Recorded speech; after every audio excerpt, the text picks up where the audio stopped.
like to talk a little bit about meal timing and sleep. I do my best to eat my last bite of food at least a couple of hours before I go to sleep. Doesn't always happen.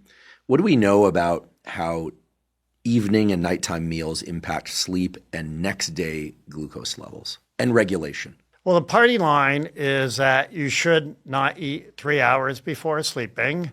And I believe that, and that's true from the studies we've run, that people who do have a gap and actually people who walk after dinner have lower glucose the next day.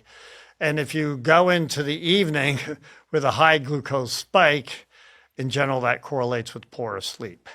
So I think it's more complicated than that. I think, the party line will be, well, your glucose is kind of high at night and gradually goes down during the day. On spike in the morning, you get a cortisol spike, as you probably know, when you wake up, and that's normal and that's healthy, helps energize you for the day, and cortisol and glucose are related. But when you actually look at people's glucose patterns, it's much more complicated than that. And I think a lot of that has to do with what their subphenotype is what we don't fully understand, so we're trying to sort this out. And what you did the day and especially the evening before eating that big piece of pizza and then falling right asleep probably is not a great thing for you. You will go to bed with a high glucose spike for many people, again, unless you have perfect glucose control. So, I think getting your glucose under control, it is a bit of a problem for me. We tend to eat late in my household just because both my wife and I work kind of late.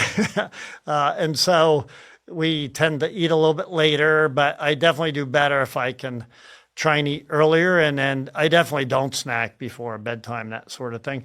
And these days I try not to make my biggest meal my dinner, which again can lead you into sleep with that. And we always take a walk. We have dogs and walk our dog after dinner. And it's become a routine.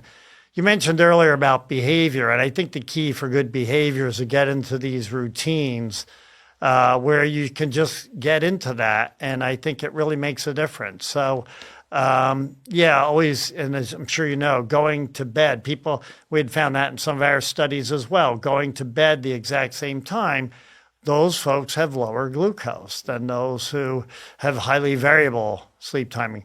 Now, that's not so great for me because I travel a fair amount. Yeah, likewise. but I try when I'm not traveling to keep constant hours. At least that part I'm okay at. But